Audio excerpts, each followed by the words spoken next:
Attorney Jonathan Elson, reminding you that if you've been injured in an auto accident, it's important to have somebody on your side. When you need a lawyer, then you need Nelson. Late afternoon, we were dispatched a report of a one-vehicle rollover that also took out a utility pole and now is on fire. Our crews, upon arrival, found a fully involved vehicle. We found a telephone or utility pole that had been sheared and was suspended by the overhead wires. So it created additional scene hazards for us.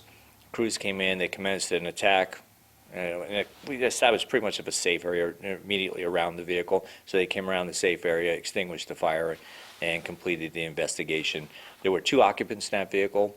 Both of them were able to self-extricate prior to fire department arrival.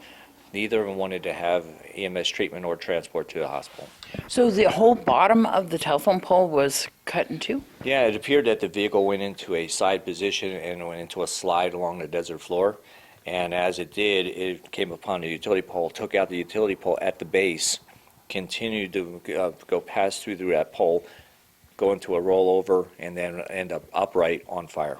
It was pretty high tension in the beginning because they were reporting that the car was on fire and there were still people inside. It was unknown the status of the occupants initially, but once the sheriff's department arrived on location, they determined that the occupants were safe and relayed that information to us.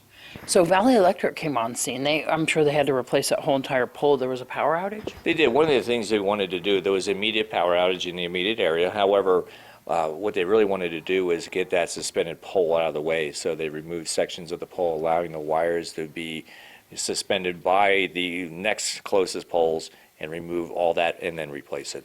What kind of precautions do you take when you're at a situation where there's actually hot electrical wires at that time, trying to rescue people from a vehicle that's on fire at the same time? In this particular case, we were quite lucky.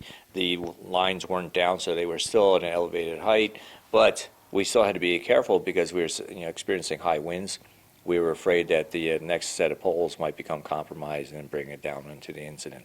And so they were able to secure that within a few hours? Did you guys stay on scene for that? No, once Valley Electric secured it, de-energized the power sources, and started removing sections of that pole, we were then cleared. And then any other follow-up for the victims of the accident? No, Sheriff's Office will be completing their investigation, and they'll deem what's necessary.